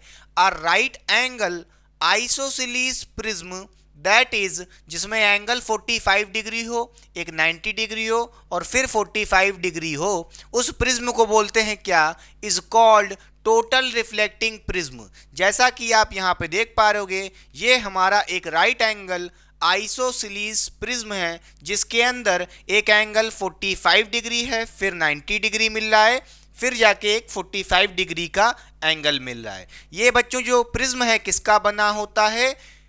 ग्लास का बना होता है। अच्छा, यहाँ पे आप कुछ कॉन्सेप्ट देख रहे होगे क्या? जैसा कि आप पहला कॉन्सेप्ट देख रहे होगे कि अगर आपके पास C की जो वैल्यू है, बोलिए I की जो वैल्यू है C से कम है, यानी कि अगर आपका angle of incidence less than critical angle है, तो उस केस में रिफ्रैक्शन होगा। क्या होगा बच्चों? रिफ्रैक्शन होगा, या कह लो बेंडिंग ऑफ लाइट होगी, लाइट बेंड कर जाएगी। क्लियर? और अगर मैं आपसे बोलूं एंगल ऑफ इंसिडेंस I की value is equals to critical angle है I इक्वल टू C, तो उस केस में आफ्टर रिफ्रैक्शन जो रिफ्रैक्टेड रे होगी वो ग्रेजेस द सरफेस, सरफेस को ग्रेज करेगी या सरफेस के पैरेलल हो जाएगी या सरफेस को टच करते हुए निकलेगी। क्या ये बात समझ में आई कि नहीं? अच्छा, थर्ड वाला कॉन्सेप्ट देखिए, अगर आपका I की वैल्यू लेस देन C है, यानी कि angle of incidence less than critical angle है, तो उस केस में TIR होगा, यानी कि टोटल इंटरनल रिफ्लेक्शन, रिफ्लेक्शन होगा, रिफ्रैक्शन नहीं होगा। अच्छा, जैसा कि आप यहां पे देख रहे होगे, ये हमारा एक राइट एंगल आइसोसेलेस प्रिज्म है। हमने यहाँ पे एक नॉर्मली एक इंसिडेंट रे को ट्रैवल करा दिया है। अब हमें यहाँ पे रे डायग्राम्स को कंप्लीट करना आना चाहिए, क्योंकि इस टाइप के क्वेश्चन आपके एग्जाम्स में पूछे जाते हैं कि भाई एक प्रिज्म बना देंगे और किसी भी एंगल से ऐसे वैसे एक रे को ट्रैवल करा देंगे, उसका रे डायग्राम आपको कंप्लीट करना होता है। ठीक है, कोई दिक्कत नहीं है, मगर उसके लिए आपको यहाँ पे क्रिटिकल एंगल पता होना चाहिए कि भाई ये जो हमारा प्रिज्म है इसका क्रिटिकल एंगल क्या होता है। अच्छा, कोई दिक्कत की बात नहीं है बच्चों। ये किसका बना होगा? ग्लास का बना होगा, हाँ या ना? ग्लास का बना होगा। ठीक है बच्चों, तो इसका अगर मैं पूछूं कि भाई इस ग्लास का क्रिटिकल एंगल क्या होता है, तो नोट करके लिख लीजिए बच्चों। इसकी जो वैल्यू आती है वो अप्रॉक्सीमेटली कितनी आती है? 42 डिग्री आती है। अब ये कैसे आती है? चलिए सबसे पहले इसकी वैल्यू का डेराइव कर देते हैं कि भाई ये कहाँ से आती है। उसके लिए आपको यहाँ पे क्रिटिकल एंगल का फॉर्मूला पता होना चाहिए, जो मैंने आपको बताया था बच्चों। क्या होता है? क्या? साइन C इक्वल्स टू, बोलिए, refractive index of rare medium upon refractive index of denser medium. भाई यहाँ पे रेयर मीडियम क्या है? जो इस प्रिज्म के आउटसाइड एयर प्रेजेंट है उसका रिफ्रैक्टिव इंडेक्स, यानी कि म्यू A 1 मान लेते हैं, कोई दिक्कत। और प्रिज्म यानी कि ग्लास, ये कि क्या है? डेंसर मीडियम है। तो अगर मैं पूछूं ग्लास का डेंसर मीडियम क्या होता है, तो आप कहोगे म्यू G। आपने पहले भी पढ़ा होगा, कितना होता है? 3/2। ये बात याद कर लीजिए, रिफ्रैक्टिव इंडेक्स ग्लास का कितना होता है? 3/2 होता है। क्लियर? तो यहाँ पे आप देख सकते हो रेयर मीडियम की जगह हम क्या लिख सकते हैं? बोलिए, रिफ्रैक्टिव इंडेक्स एयर का अपॉन रिफ्रैक्टिव इंडेक्स ग्लास का। ठीक है, एयर का रिफ्रैक्टिव इंडेक्स होता है 1 और ग्लास का रिफ्रैक्टिव इंडेक्स होता है 3/2 बच्चों। यहाँ पे रख दीजिए 3/2। इसको सिंप्लीफाई करोगे तो यहाँ से आप कह सकते हो साइन C की वैल्यू, बोलिए कितनी आ जाएगी? साइन C इक्वल्स टू 2 पर आ जाएगा, तो कितना आ जाएगा? 2/3 आ जाएगा। और 2/3 को सॉल्व करोगे तो इसकी जो वैल्यू आएगी बच्चों वो आएगी 0.67। अच्छा, साइन C की वैल्यू कितनी आ रही है? 0.67 आ रही है। अच्छा, कोई दिक्कत की बात नहीं है। देखिए, साइन थीटा की वैल्यू 0.67 कब आती है? जब थीटा की वैल्यू 41.8 डिग्री हो। अब थीटा क्या है? यहाँ पे C है, तो यहाँ से आप कह सकते हो कि C की वैल्यू क्या होगी? बोलिए एंगल के टर्म में, तो आप कहोगे 41, बोलिए पॉइंट कुछ 8 होता है या कुछ इतना ही वैल्यू मिलती है, बोलिए 0.8 डिग्री। अगर आप इसको अप्रोक्सीमेटली लिखना चाहो तो आप अप्रोक्सीमेटली इसको कह सकते हो क्या, 42 डिग्री। क्या ये बात समझ में आई कि नहीं? तो इसको याद रख लीजिए कि भाई critical angle for the prism जो ग्लास का बना होता है कितना होता है, 42 डिग्री होता है। कहीं कहीं 43 भी ले लेते हैं यार, जो जैसा क्वेश्चन में दिया हो तो वो लेना, अगर नहीं दिया हो तो 42 मान के चलना। क्लियर? पक्का? अपने एंगल ऑफ इंसिडेंस को देखना और उसको कंपेयर करना सी से कंपेयर करना क्रिटिकल एंगल से। अगर छोटा होगा angle of incidence critical angle से तो रिफ्रैक्शन होगा, और क्रिटिकल एंगल के बराबर होगा तो ग्रेजेस द सरफेस होगा। Critical angle greater than incident angle of incidence greater than critical angle हुआ, 42 से ज़्यादा हुआ तो TIR होगा, 42 से कम हुआ तो भैया रिफ्रैक्शन होगा, और 42 के इक्वल ही हुआ angle of incidence critical angle के बराबर तो उस केस में ग्रेजेस द सरफेस। क्लियर? इस रिस्पेक्ट में इस कॉन्सेप्ट को लगा के आपको ये रे डायग्राम्स कंप्लीट करने होते हैं। चलिए अब आइए देखते हैं, ये हमारी इंसिडेंट रे ऐसे जा रही थी, कैसे जा रही है बच्चों, एकदम नॉर्मली जा रही है। कैसे जा रही? नॉर्मली, यानी कि परपेंडिकुलर जा रही है। अब आपको पता है ये हमारा सरफेस है, जब कोई रे ऑफ लाइट सरफेस के परपेंडिकुलर होती है, नॉर्मली एंटर करती है तो विदाउट बेंडिंग सीधे चली जाती है, विदाउट डेविएट होने पे। तो ये हमारी अंदर चली गई रे विदाउट डेविएशन, या कह लो विदाउट बेंडिंग, ठीक है, क्योंकि 90 डिग्री पे जा रही थी, ये आपको पता है, कोई दिक्कत नहीं है। बताइए अब यहाँ पे जिस पॉइंट पे ये पहुंची है वहां पे हमें एक नॉर्मल रे बनाना पड़ेगा, और नॉर्मल रे क्या होती है, सरफेस के परपेंडिकुलर होती है, ठीक है, कोई दिक्कत नहीं है। अच्छा, ये जो रे गई है इस वाले सरफेस के लिए क्या होगी, इंसिडेंट रे की तरह बिहेव करेगी, तो ये एंगल कितना होगा, एंगल ऑफ इंसिडेंस कहलाएगा बच्चों, ठीक है, एंगल ऑफ इंसिडेंस कहलाएगा। तो ये एंगल मैं आपसे पूछूं कितना होगा तो आप कैसे कैलकुलेट करोगे, जरा बताओ। देखिए बच्चों, इस ट्राइंगल को देखिए, बोलिए ये कितना होगा बच्चों, 90 डिग्री होगा। इस छोटे वाले ट्रायंगल को देखिए जो बन रहा है, ये 45 है, ये 90 है, तो बच्चों ये बचा हुआ एंगल कितना हो जाएगा, 45 डिग्री। कैसे, समझ रहे हो कि नहीं समझ रहे हो? बोलिए। अरे 45 प्लस 90 जो आएगा उसको 180 में से माइनस कर लो, ये 45 आ जाएगा, ठीक है। अगर ये 45 है तो बच्चों ये भी क्या होगा, 45 होगा। कैसे? अरे ये टोटल एंगल कितना होगा, 90 डिग्री, क्योंकि ये नॉर्मल रे कैसी है, परपेंडिकुलर है। टोटल 90 हुआ, 90 में से 45 माइनस करिए तो यहाँ पे एंगल ऑफ इंसिडेंस कितना बन रहा है, 45 बन रहा है।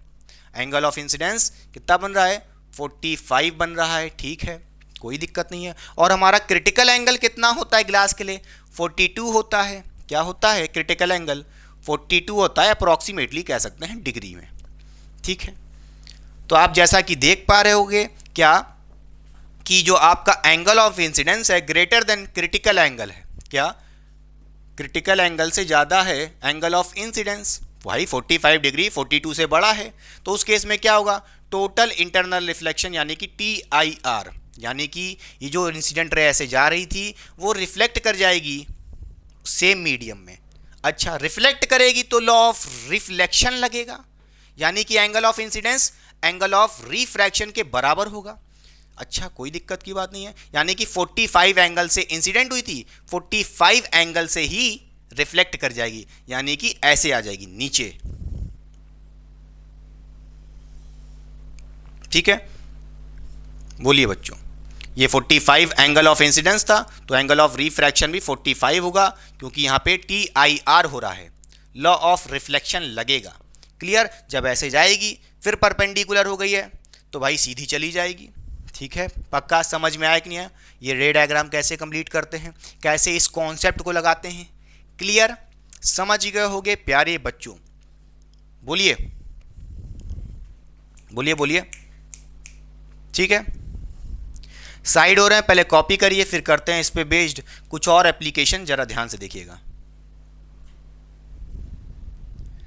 तो आइए बच्चों, चलिए पढ़ते हैं प्रिज्म के कुछ एप्लीकेशन। जैसा कि आप देख पा रहे होगे हमारे पास यहाँ दो एप्लीकेशन पढ़ने के लिए है, A और B।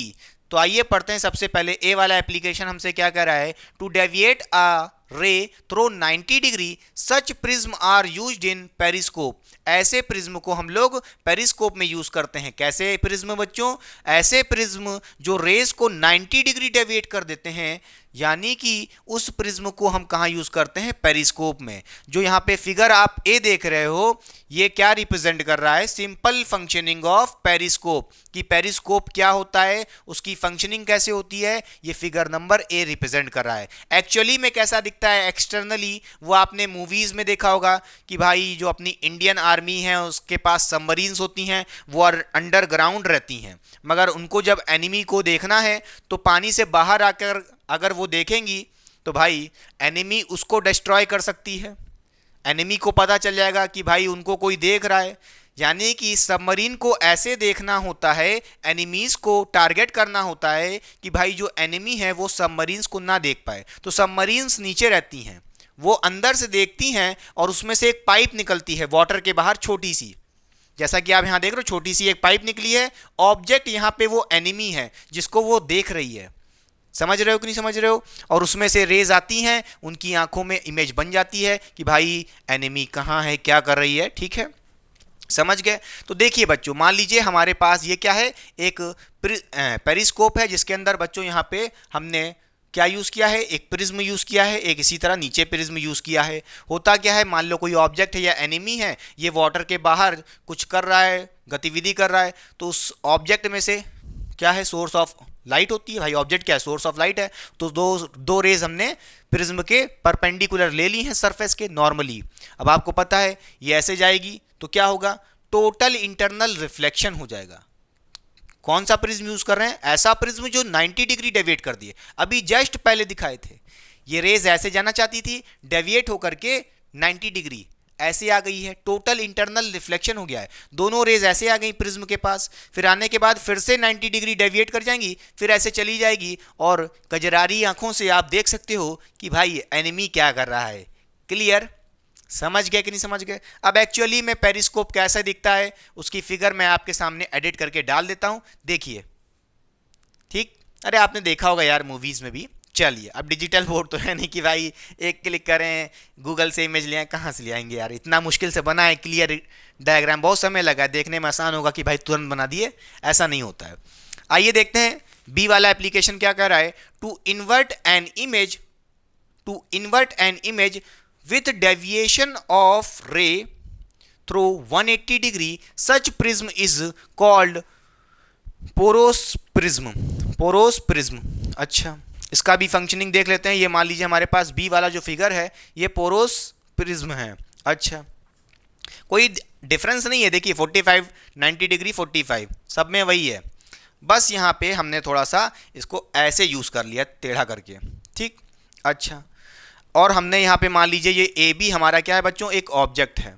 ए बी हमारा यहाँ पे ऑब्जेक्ट है, तो उसमें से दो रेज हमने क्या कर ली हैं, इंसिडेंट करा दी हैं ऐसे। अब आपको पता है ये रेज ऐसे जाना चाहती थी, मगर क्या हो गया, टोटल इंटरनल रिफ्लेक्शन हो जाएगा, पास नहीं कर जाएंगी। समझ रहे हो कि नहीं समझ रहे हो? TIR टोटल इंटरनल रिफ्लेक्शन हो जाएगा। ये मुड़ करके ऐसे आ जाएंगी, ये वाली भी ऐसे आ जाएगी, ए वाली यहाँ आ गई है, ए डैश बन गया, और बी वाली ऐसे निकली, बी डैश बन गया। इसका प्रिज्म का डायग्राम कैसे रे वर्क करती हैं भाई, अभी जस्ट पीछे दिखाया है।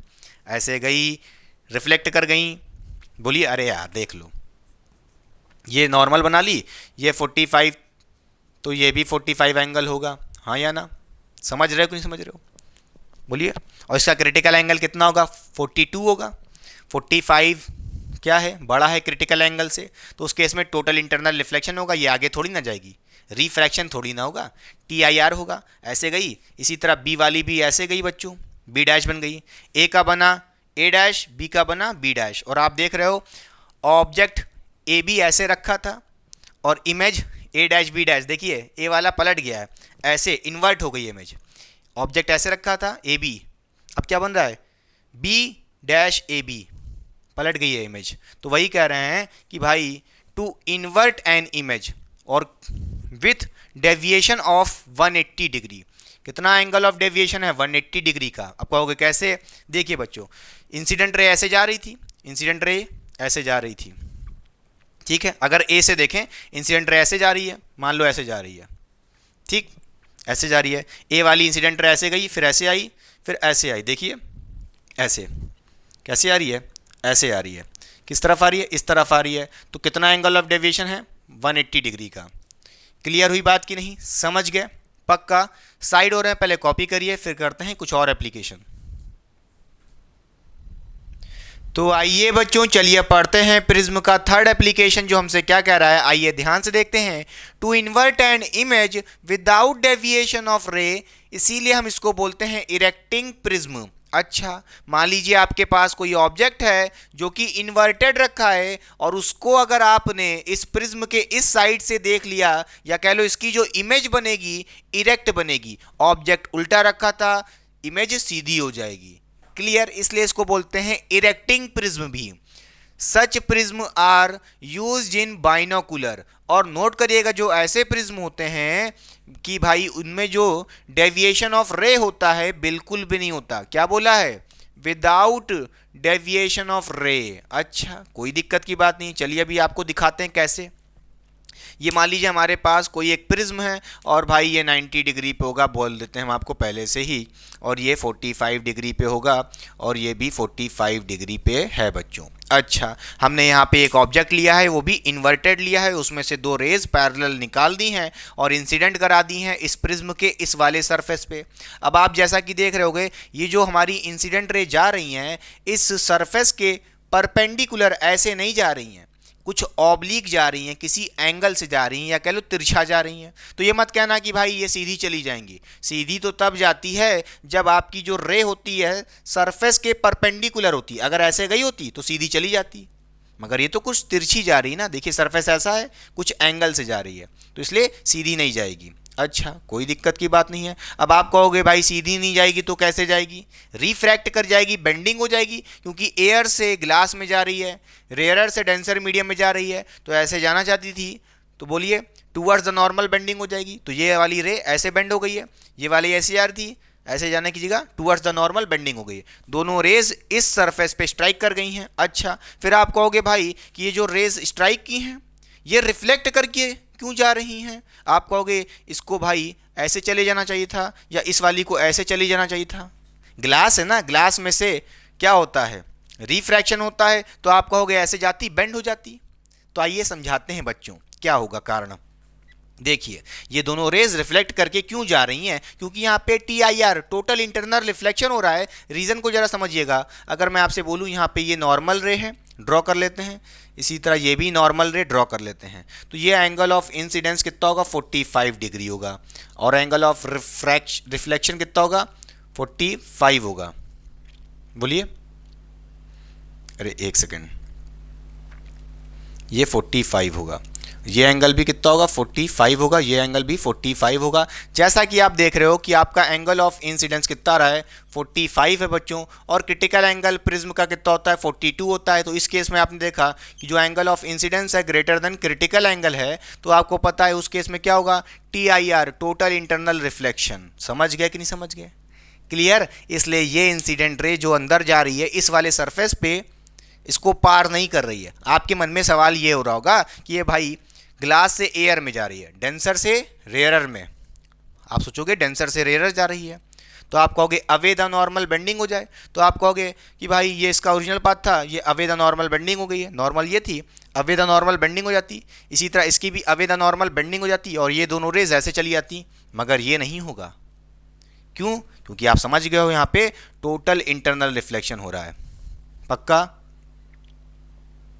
समझ गए बच्चों, बोलिए, क्लियर। अच्छा, टोटल इंटरनल रिफ्लेक्शन और तो ऐसे आई, फिर रिफ्लेक्ट कर जाएंगी सेम एंगल से, सेम एंगल से, angle of refraction, angle of reflection angle of incidence के इक्वल होगा, 45 से चली जाएंगी ऐसे। ऐसे जाने के बाद आप कहोगे भाई कोई दिक्कत की बात नहीं है, अब डेंसर से रेयरर मीडियम में जा रही हैं, डेंसर से रेयरर मीडियम में जाने की वजह से ऐसे जाना चाहती थी, क्या होगा, डेंसर से रेयरर, तो क्या होगा, बोलिए, अवे द नॉर्मल बेंडिंग हो जाएगी, तो अवे द नॉर्मल बेंडिंग हो गई है, खत्म बात, अवे द नॉर्मल बेंडिंग हो गई है, इसकी भी अवे द नॉर्मल बेंडिंग हो गई है। तो जो नीचे वाली रे थी, देखिए जो नीचे वाली इंसिडेंट रे थी, नीचे वाली ये ऐसे जाकर के ये ऊपर आ गई है, और जो ऊपर थी वो वाली नीचे आ गई है। तो इसका मतलब क्या है, ऑब्जेक्ट का जो शेप होगा या कह लो जैसा दिख रहा होगा उसका सीधा, देखिए ऑब्जेक्ट कैसा है, इन्वर्टेड है, तो इमेज कैसी हो जाएगी, सीधी हो जाएगी। आप देख रहे हो, क्योंकि ऊपर वाली रे नीचे आ गई है, नीचे वाली ऊपर आ गई है। क्लियर? इसीलिए इसको क्या बोलते हैं, इरेक्टिंग प्रिज्म भी बोलते हैं, सीधा करने वाला प्रिज्म। अच्छा, और यहाँ पे एक बात लिखी थी, विदाउट डेविएशन। अच्छा, क्या यहाँ पे कोई डेविएशन नहीं हो रहा है? जरा ध्यान से देखिए, अगर मैं आपसे कहूँ ये हमारी, मान लेते हैं ए, ऊपर वाली जो रे है उसको ए बोल देते हैं और नीचे वाली को बी बोल देते हैं। तो देखिए ए वाली ऐसे गई, ये हो गई ए और ये हो गई बी। तो देखिए दोनों केस में अगर मैं ए को पकड़ूं, ए ऐसे जा रही है, इंसिडेंट रे ऐसे आ रही है, फाइनली निकल कैसी रही है रे, इसी डायरेक्शन में निकल रही है। तो देखिए जब दो रेज ऐसे जा रही हैं सेम डायरेक्शन में, इसका मतलब है पैरेलल हैं, और पैरेलल होंगी तो उस केस में एंगल ऑफ डेविएशन क्या होगा, जीरो होगा। नोट कर लीजिए, इस केस में एंगल ऑफ डेविएशन जीरो होगा। पक्का समझ गए? साइड और पहले कॉपी करिए। तो आइए बच्चों, चलिए अब देखते हैं प्रिज्म से रिलेटेड कौन कौन से क्वेश्चन पूछे जा सकते हैं। तो ध्यान से देखिए, क्वेश्चन में हमसे कह रहा है कंप्लीट द रे डायग्राम्स, और गिवन है आपको यहाँ पे क्रिटिकल एंगल आप कंसीडर कर लो 42 डिग्री बच्चों। तो चलिए ध्यान से देखते हैं। सबसे पहले क्वेश्चन नंबर 2 हमसे क्या कह रहा है, यहाँ पे आप एक क्या देख रहे होगे, ग्लास का टुकड़ा है। अब जरूरी नहीं है कि बच्चों हमेशा प्रिज्म ही हो, ट्रायंगल ही हो। ये वाला पोर्शन आपको कर्व दिख गया है तो कोई दिक्कत की बात नहीं है। आपसे क्वेश्चन में कह रहा है कि भाई ये हमारी इंसिडेंट रे ट्रैवल कर गई है, इस सरफेस पे स्ट्राइक कर गई है, और इसका एंगल हमको गिवन है 42 डिग्री। कहाँ से बच्चों, इसके सरफेस से यहाँ तक का। अच्छा, तो आप कहोगे कि भाई ये हमारा एंगल ऑफ इंसिडेंस कितना गिवन है, बोलिए 42 डिग्री, और क्रिटिकल एंगल कितना है 42 डिग्री। अरे आप तो कह दोगे मेरे प्यारे बच्चों कि जब क्रिटिकल एंगल इंसिडेंट एंगल के बराबर होता है तो उस केस में आपने देखा था कि जो रे होती है सरफेस को ग्रेज कर जाएगी। आप कहोगे इस सरफेस को ग्रेज करते हुए चली जाएगी, ऐसे चली जाएगी, मगर ऐसा नहीं होगा। अरे मूर्ख हो क्या ये एंगल ऑफ इंसिडेंस 42 डिग्री होगा? अरे एंगल ऑफ इंसिडेंस कहाँ से होता है, नॉर्मल रे से होता है। तो चलिए देखिए जरा ध्यान से, अगर मैं कहूँ ये पॉइंट ऑफ इंसिडेंस है और अपनी नॉर्मल हम यहाँ पे बना लें, जो कि क्या होगी, इसके सरफेस के परपेंडिकुलर होगी। ठीक है, कोई दिक्कत नहीं है। तो आप यहाँ से कहोगे ये एंगल जो होगा इंसिडेंट रे तक का एंगल फ्रॉम द नॉर्मल, वो होता है एंगल ऑफ इंसिडेंस। कैसे कैलकुलेट करोगे, देखिए बच्चों ये टोटल एंगल कितना होगा 90 डिग्री, 90 में से 42 माइनस करोगे, कितना बचेगा, ये एंगल हो जाएगा 48 डिग्री। क्या ये बात समझ में आई कि नहीं? अच्छा, इसका मतलब ये है कि भाई यहाँ पे हमारा एंगल ऑफ इंसिडेंस 42 डिग्री नहीं होगा, कितना होगा 48 डिग्री होगा, और क्रिटिकल एंगल कितना है 42 है। और आप देख रहे हो कि भाई जो हमारा इंसिडेंट एंगल है या एंगल ऑफ इंसिडेंस है is greater than critical angle, तो उस केस में क्या होगा, TIR, टोटल इंटरनल रिफ्लेक्शन, यानी कि ये रे ऐसे जाएगी और रिफ्लेक्ट कर जाएगी विथ सेम एंगल। क्लियर? तो चलिए रिफ्लेक्टेड रे बना लेते हैं। ये हमारी रिफ्लेक्टेड रे हो गई बच्चों। ठीक है, इसका एंगल कितना होगा, ये भी हमारा 48 डिग्री होगा। क्लियर? समझ गए?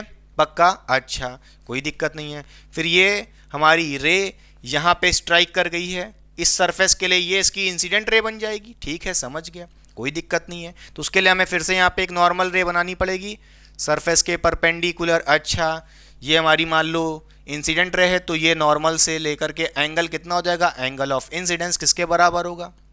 देखिए बच्चों, यहाँ से आप कहोगे क्या, बोलिए कैसे निकालोगे।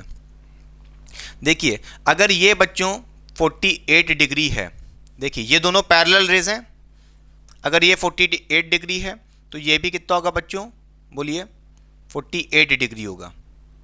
कैसे, ऑल्टरनेट एंगल, देखिए जेड बन रहा है, ये जेड बन रहा है, और उसके अंदर जो एंगल दिख रहा है ये वाला एंगल और ये वाला एंगल 48 होगा। ये दोनों पैरेलल रेज हैं, ट्रांसवर्सल ये है, ऑल्टरनेट एंगल देखिए 48। क्लियर? तो अब 48 ये होगा, तो बच्चों ये कितना है 90 डिग्री, आपको पता है 90 में से 48 माइनस कर लेंगे कितना हो जाएगा 42 हो जाएगा। अच्छा, हमारा एंगल ऑफ इंसिडेंस क्या है इस केस में, 42 क्या है इस केस में, बताइए। इस बार एंगल ऑफ इंसिडेंस अब कितना हो गया 42 है, क्रिटिकल एंगल भी 42 है। तो इसका मतलब ये है कि इंसिडेंट रे क्रिटिकल एंगल के इक्वल है। यहाँ से आप क्या कहोगे कि भाई जो रे होगी, रे ग्रेजेस, रे क्या करेगी, यहां से ऐसे चली गई है, फिर उसके बाद क्या होगा, रिफ्लेक्ट कर जाएगी। क्या ये ऐसे जाएगी या ऐसे, ऐसे जाना चाहती थी, ग्लास से एयर में जा रही है तो away the normal, sorry away the normal bend हो जाएगी, मतलब कि ऐसे। क्या होगा, इन दोनों में से कुछ नहीं होगा। आपको पता है क्रिटिकल एंगल के इक्वल है एंगल ऑफ इंसिडेंस, उस केस में आपकी जो रे है वो सरफेस को ग्रेज करते हुए चली जाएगी। समझ गए कि नहीं समझ गए, क्लियर। तो ये कोई मतलब की बात नहीं है, बनाने का कोई काम नहीं है, सिर्फ समझाने के लिए बताएं। पक्का समझ गए, फिर से बताते हैं एक बार ड्रॉ करके। चलिए ये जाएगी ये, ठीक है, सरफेस के पैरेलल चली जाएगी या कह लो ग्रेस करते हुए चली जाएगी। समझ गए पक्का, चलिए बहुत अच्छी बात है। आइए अब देखते हैं क्वेश्चन नंबर 3 हमसे क्या कह रहा है बच्चों। क्वेश्चन नंबर 3 हमसे क्या कह रहा है, इसमें कुछ बातें गिवन है, जैसे कि आइए रीड कर लेते हैं। साइन इनवर्स 3/4 की वैल्यू आपको गिवन है 49 डिग्री, क्या पता इसकी कहीं जरूरत पड़े। और यहाँ पे म्यू जी यानी कि रिफ्रैक्टिव इंडेक्स ग्लास का 3/2 नहीं भी गिवन होता तो पता है ये चीज़ तो हमको, ठीक है। इस बार हमारे पास जो प्रिज्म है इसमें एक 90 डिग्री है और यहाँ पे 45 नहीं है, यहाँ भी 45 नहीं है। कितना है, एक जगह 60 है, एक जगह 30 डिग्री है, तो क्या दिक्कत है। हमेशा 45 वाला थोड़ी ना होगा राइट एंगल आइसोसेलेस वाला। देखिए तो हमारी इंसिडेंट रे कैसे गई है, इस सरफेस के परपेंडिकुलर है या कह लो नॉर्मली एंटर कर रही है। तो भाई आपको पता है कि रिफ्रैक्शन नहीं होगा क्योंकि आपके सरफेस के परपेंडिकुलर है, नॉर्मली इंसिडेंट हो रही है, तो ये सीधी की सीधी चली जाएगी, ठीक है, कोई भी बेंडिंग नहीं होगी। फिर क्या होगा, इस वाले सरफेस पे स्ट्राइक करेगी, ठीक है। तो उसके लिए आपको सबसे पहले नॉर्मल बनाइए, ये हमने बना लिया सरफेस के परपेंडिकुलर एक नॉर्मल रे, ठीक, कोई दिक्कत नहीं है। अच्छा, अगर बच्चों ये एंगल 90 डिग्री है तो बच्चों ये भी परपेंडिकुलर है, 90 डिग्री होगा क्योंकि ये रे नॉर्मली इंसिडेंट हो रही थी। अच्छा, ये एंगल कितना होगा जल्दी बताइए बच्चों। देखिए ये पूरा एक छोटा सा ट्रायंगल को जरा ध्यान से देखिए, ये एंगल कैसे कैलकुलेट करोगे, 90 + 30 कितना हो जाएगा, 120, 120 क्या करो 180 में से माइनस कर लो, 180 में से माइनस कर लोगे, ये एंगल बच जाएगा, कितना हो जाएगा 60 डिग्री। समझ गए। अच्छा बोलिए, अगर मैं आपसे पूछूं ये एंगल ऑफ इंसिडेंस होगा, इसकी क्या वैल्यू होगी, इसकी क्या वैल्यू होगी, तो आप क्या बताओगे बच्चों। देखिए ये है हमारी परपेंडिकुलर लाइन, यानी कि ये एंगल कितना होगा टोटल 90 डिग्री, 90 में से 60 माइनस कर लो तो ये बचा हुआ एंगल हो जाएगा कितना 30 डिग्री, 90 में से 60 माइनस कर लिए 30 डिग्री। ये हो गया हमारा एंगल ऑफ इंसिडेंस, ठीक है। यहाँ पे हमारा एंगल ऑफ इंसिडेंस कितना है जरा लिख लेते हैं, कितना 30 डिग्री। और हमारा क्रिटिकल एंगल कितना है बच्चों जल्दी बताइए, 42 डिग्री कंसीडर करने को बोला है क्वेश्चन में ही, देखिए। अच्छा, तो आप यहाँ पे देख सकते हो कि भाई जो आपका एंगल ऑफ इंसिडेंस है क्या है, बोलिए बच्चों, लेस देन क्रिटिकल एंगल है, तो उस केस में क्या होगा, बोलिए, उस केस में क्या होगा, रिफ्रैक्शन होगा। क्या होगा, रिफ्रैक्शन होगा, बेंडिंग ऑफ लाइट होगी। अच्छा, कोई दिक्कत की बात नहीं है।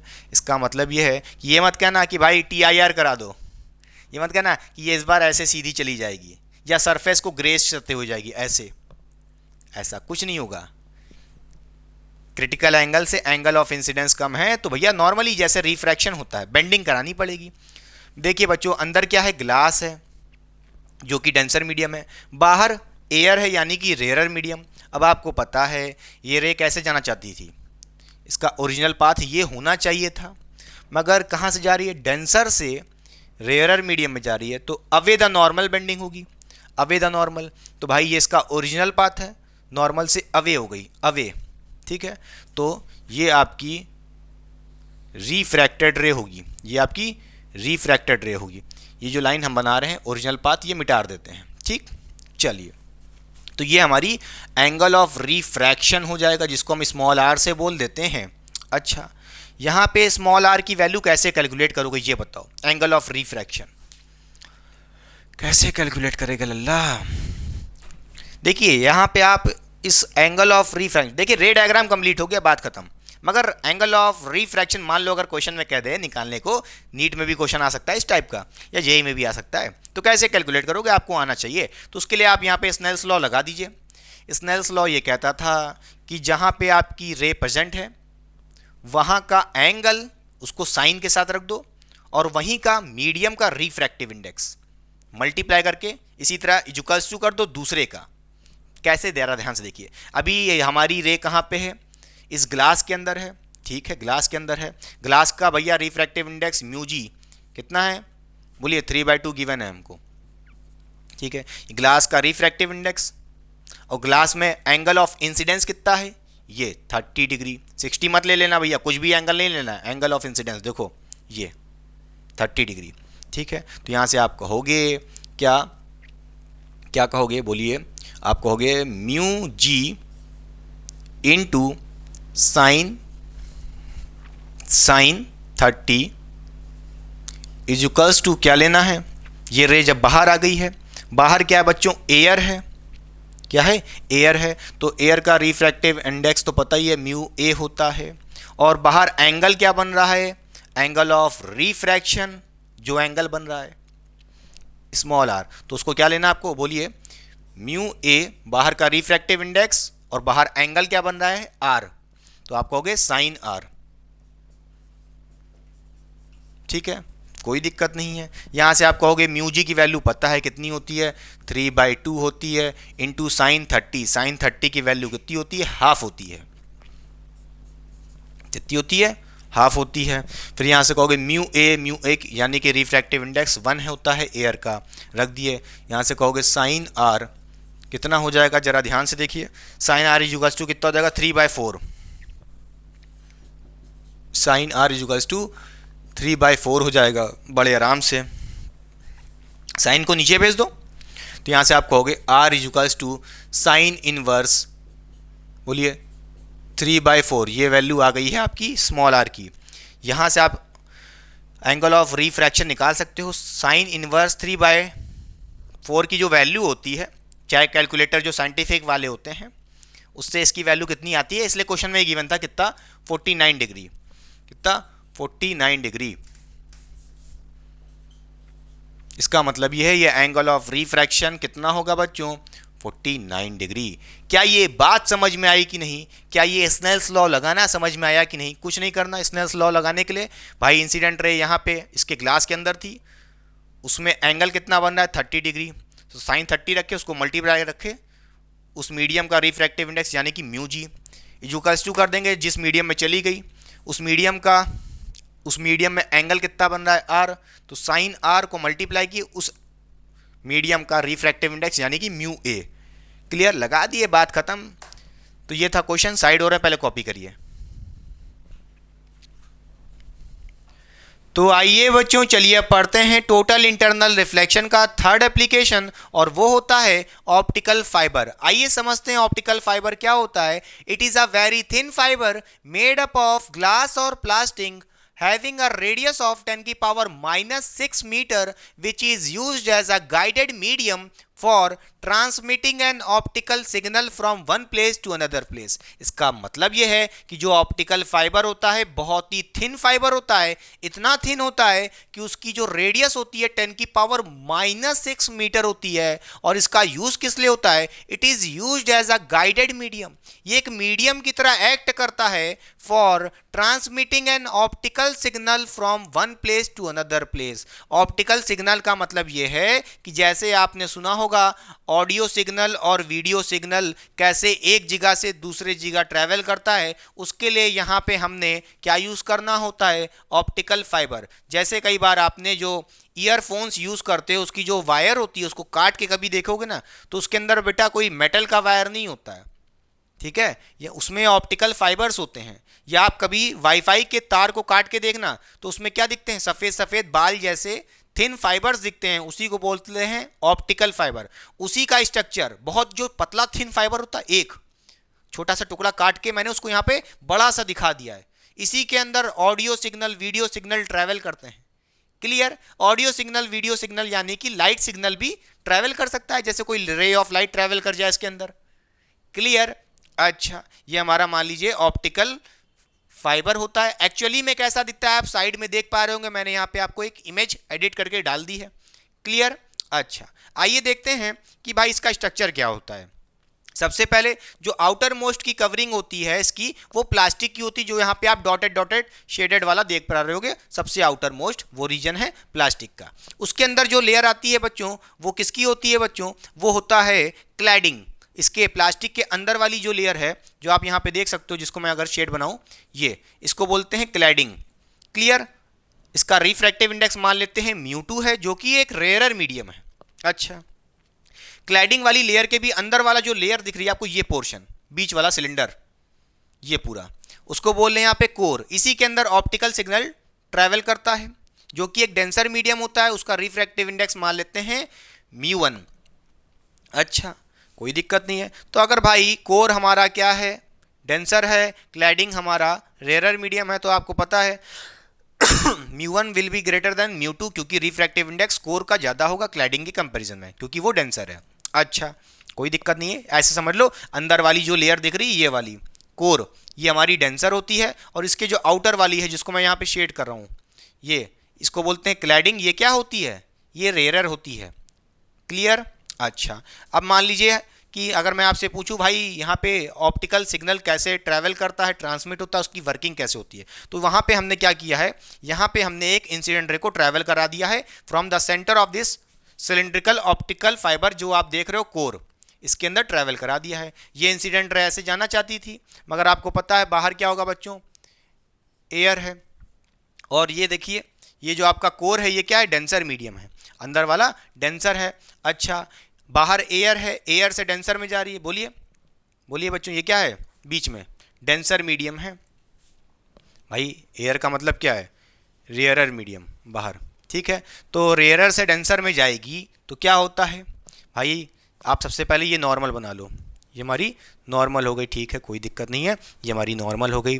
ये इंसिडेंट रे सीधे जाना चाहती थी, रेयरर से डेंसर जा रही है, तो क्या होगा? टूवर्ड्स द नॉर्मल बेंड हो जाएगी, टूवर्ड्स द नॉर्मल। तो यहाँ पे बेंडिंग टूवर्ड्स द नॉर्मल हो गई है। ठीक है, ये इंसिडेंट रे ऐसे चली गई, कोई दिक्कत नहीं है। अच्छा, फिर क्या होगा? फिर क्या होगा? क्या ये आफ्टर दिस पॉइंट, क्या ये सरफेस को ट्रैवल करते हुए, सरफेस को ग्रेज करते हुए सीधे चली जाएगी? नहीं बच्चों। कैसे? जरा ध्यान से देखिए। यहाँ पे अगर मैं एक नॉर्मल बनाऊँ, ये हमारी नॉर्मल हो गई। ठीक है, अच्छा, यहाँ पे हमारा कुछ एंगल होगा, चलिए ये मान लेते हैं हमारा एंगल ऑफ इंसिडेंस आई है। ठीक, तो नॉर्मल से ये एंगल कितना हो जाएगा? एंगल ऑफ रिफ्रैक्शन आर हो जाएगा। ठीक, फिर एक एंगल बना एंगल ऑफ इंसिडेंस, जिसको हम यहाँ पे I1 से रिप्रेजेंट कर देते हैं।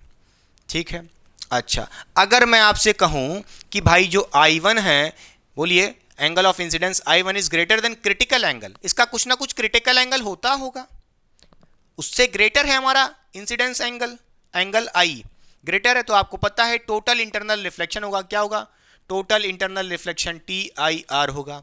इसका मतलब यह है कि भाई जिस एंगल से आई है उसी एंगल से रिफ्लेक्ट कर जाएगी, यानी कि ये रिफ्लेक्ट करके यहाँ चली जाएगी सेम एंगल से। इसको बोल सकते हैं I1 बोल सकते हो, या आप लिख लो रिफ्लेक्टेड एंगल क्या? R2, सॉरी R1 लिखो। क्या लिखो? R1। ठीक है, angle I is equals to angle R1, क्योंकि angle of incidence will be equal to angle of reflection. क्यों? क्योंकि भैया लॉ ऑफ रिफ्लेक्शन को फॉलो कर रही है ना, TIR, टोटल इंटरनल रिफ्लेक्शन हो रहा है। क्लियर? अच्छा, फिर यहाँ पे गई, अगर मान लीजिए हमने नॉर्मल बना लिया, यहाँ पे कुछ एंगल ऑफ इंसिडेंस फिर से बनेगा, मान लेते हैं ये हमारा I2 है, और इस बार I2 भी मान लीजिए क्रिटिकल एंगल से ज़्यादा है, तो फिर से क्या होगा? TIR, टोटल इंटरनल रिफ्लेक्शन हो जाएगा प्यारे बच्चों, ये रिफ्लेक्ट कर जाएगी, फिर से इस मीडियम को पार नहीं कर पाएगी, रिफ्लेक्शन हो जाएगा। तो कैसे जाएगी? मान लीजिए कुछ ऐसे जाएगी। ठीक है, जिस एंगल से इंसिडेंट हुई है उसी एंगल से रिफ्लेक्ट हो जाएगी, इसको हम बोल सकते हैं एंगल R2। ठीक, क्लियर? ये यहाँ पहुँच गई, फिर से क्या होगा? यहाँ पे आप एक नॉर्मल रे बना लीजिए, ये आपकी क्या हो गई? Incident ray. ये इंसिडेंट रे फिर से जा रही है ऐसे, और ये एंगल ऑफ इंसिडेंस मान लेते हैं I3। कोई दिक्कत नहीं है। अगर मैं आपसे कहूँ भैया I3 फिर से क्या है? ग्रेटर देन क्रिटिकल एंगल है, तो आप बताइए फिर से क्या होगा? TIR टोटल इंटरनल रिफ्लेक्शन फिर से हो जाएगा, और आपकी यहाँ से रे ऐसे कुछ चली जाएगी यहाँ तक, ठीक है, और ये एंगल कुछ हो जाएगा R3 प्यारे बच्चों। एंगल I3 इक्वल टू होगा R3, क्योंकि पता है TIR हो रहा है total internal reflection, law of reflection follow होगा, ठीक है, समझ गए। अच्छा, यहाँ पे पहुँच गई है। अब ये बताइए, आप जरा ध्यान से देखिए प्यारे बच्चों, अंदर डेंसर मीडियम है, डेंसर से फिर रेयरर मीडियम में आ रही है एयर में, ठीक है, ये हमारी नॉर्मल रे है, ये हमारी नॉर्मल रे है। ये रे सीधे जाना चाहती है मगर डेंसर से रेयर जा रही है, तो क्या हो जाएगी, अवे द नॉर्मल, नॉर्मल के अवे हो जाएगी। अच्छा, ये ऐसे जाना चाहती है, नॉर्मल से अवे हो जाएगी, क्या हो जाएगी, अवे हो जाएगी, इस साइड रिफ्रैक्ट कर जाएगी, ठीक है, पक्का समझ गए, क्लियर, कोई दिक्कत नहीं होनी चाहिए। अच्छा, अगर आपसे बोले भाई क्रिटिकल एंगल के बारे में बताओ, तो भाई क्रिटिकल एंगल का फॉर्मूला तो आप पढ़ ही चुके हो ना, साइन सी इक्वल्स टू क्या, mu are upon mu d. बोलिए, म्यू आर क्या है, रिफ्रैक्टिव इंडेक्स रेयरर मीडियम का। भाई रेयरर मीडियम, भाई रेयरर मीडियम देखिए जरा, कोर और क्लैडिंग दो चीज़ें यहाँ पे, कोर और क्लैडिंग दो चीज़ें यहाँ पे, कोर और क्लैडिंग दो चीज़ें। अच्छा, तो भाई रेयरर मीडियम क्या है, क्लैडिंग, उसका रिफ्रैक्टिव इंडेक्स म्यू2 है, तो भाई यहाँ पे क्या लिख दो, म्यू आर की जगह म्यू2, रिफ्रैक्टिव इंडेक्स ऑफ किसका, रेयरर मीडियम, जो कि यहाँ पे क्लैडिंग है, ठीक। अच्छा, म्यू डी क्या है, रिफ्रैक्टिव इंडेक्स डेंसर मीडियम का, कौन है, जो अंदर कोर है, उसका रिफ्रैक्टिव इंडेक्स कितना है, कोर का म्यू1, तो क्या हो जाएगा, यहाँ से आप कह सकते हो साइन सी इक्वल्स टू, आप लगा देना म्यू2 अपॉन म्यू1, ये भी लगा सकते हो, या सिंपल ये भी याद रखो, जैसे याद रखना चाहो। क्लियर, समझ गए, पक्का। बोलिए बच्चों, ये रे ऐसे जा रही थी, रिफ्रैक्ट हुई, ऐसे चली गई, यहाँ पे पहुँच गई। अंदर वाला क्या है, डेंसर है बच्चों, बाहर वाला रेयरर है। डेंसर से रेयरर जाना चाहेगी, डेंसर से रेयरर जाना चाहेगी तो पार नहीं कर पाएगी। अगर क्रिटिकल एंगल से छोटा, आपका एंगल बड़ा है, आपका angle of incidence critical angle से बड़ा है, तो ये ऐसे गई, फिर ये रिफ्रैक्ट नहीं करेगी, बाहर चली जाए, रिफ्लेक्ट कर जाएगी ऐसे, फिर से ऐसे जाएगी, फिर ऐसे जाएगी, फिर रिफ्रैक्ट करेगी। क्लियर, साइड हो रहे हैं, पहले कॉपी करिए, फिर करते हैं इस पे बेस्ड क्वेश्चन। तो आइए बच्चों, चलिए अब सॉल्व करते हैं। क्वेश्चन नंबर 4 ऑप्टिकल फाइबर के ऊपर है। ध्यान से देखिए, क्वेश्चन में हमसे क्या कर रहा है, एन ऑप्टिकल फाइबर जिसका हमको यहाँ पर रिफ्रैक्टिव इंडेक्स गिवन है mu equals to 1.72 is surrounded by a glass coating, जिसको यहाँ पे क्या बोल रहे हैं, जिसका रिफ्रैक्टिव इंडेक्स गिवन है 1.50, क्या बोल रहा है, फाइंड द क्रिटिकल एंगल, हमें क्रिटिकल एंगल कैलकुलेट करना है फॉर TIR, ताकि टोटल इंटरनल रिफ्लेक्शन हो सके एट, कहाँ पे हो जाए, फाइबर ग्लास इंटरफेस। अच्छा, तो हमें क्रिटिकल एंगल कैलकुलेट करना है, ठीक है, कोई दिक्कत की बात नहीं है। बच्चों, अगर मैं आपसे पूछूं क्रिटिकल एंगल का फॉर्मूला क्या था, आपने देखा था sine C equals to refractive index rarer medium का upon refractive index denser medium का, बात खत्म। अच्छा, यहाँ पे आप देख सकते हो ऑप्टिकल फाइबर एक होगा और एक आपका क्या होगा, ग्लास होगा। अच्छा, तो बच्चों जो बीच वाला है ये हमारा क्या है, ये हमारा बीच वाला फाइबर है, ठीक है, और इसका रिफ्रैक्टिव इंडेक्स हमको गिवन है कितना, म्यू इक्वल्स टू, कितना गिवन है, म्यू इक्वल्स टू हमको गिवन है कितना, 1.72। क्वेश्चन में तो बोल रहा है, ध्यान से देखिए, एन ऑप्टिकल फाइबर, बीच में जो होता है वही तो फाइबर होता है ऑप्टिकल वाला, ठीक है, कितना, म्यू इक्वल्स टू 1.72। अच्छा, is surrounded by a glass coating, आप ऐसे भी समझ सकते हो कि बाहर की तरफ जो कोटिंग होती है उसका रिफ्रैक्टिव इंडेक्स गिवन है, और ये किसका बना है बच्चों, ग्लास का बना है, किसका बना है, ग्लास का बना है। इसका रिफ्रैक्टिव इंडेक्स गिवन है कितना, म्यू इक्वल्स टू 1.50।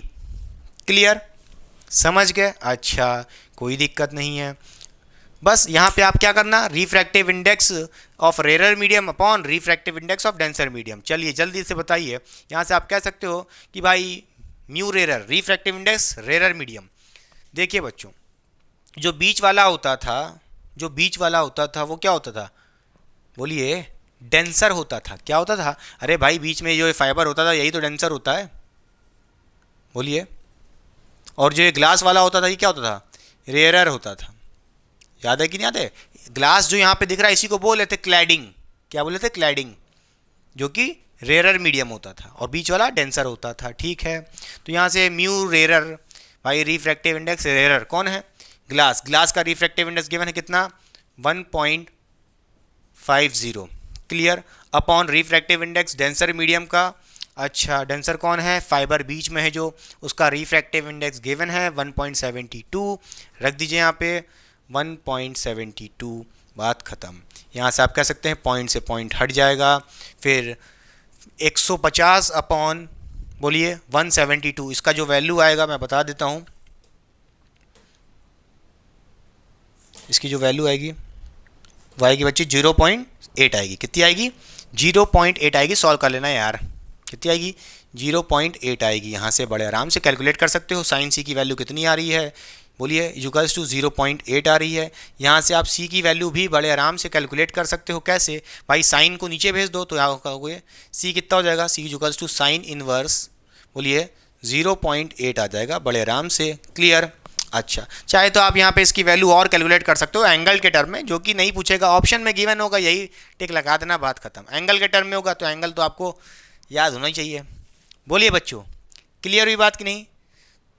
तो बच्चों ये था पूरा ओवरऑल लेक्चर जिसमें मैंने सारे कॉन्सेप्ट क्लियर करने की कोशिश की है। जितने क्वेश्चन बन सकते थे related to application of total internal reflection, सारे पॉइंट्स सारे टॉपिक्स कवर करने की कोशिश की है। अब तक मैंने यहाँ पे प्रिज्म पे बहुत से क्वेश्चंस कराए हैं, जिसमें आपने देखा है कि भाई इधर उधर से रेस डाल रहे हैं और अच्छे लेवल के क्वेश्चन कराए हैं।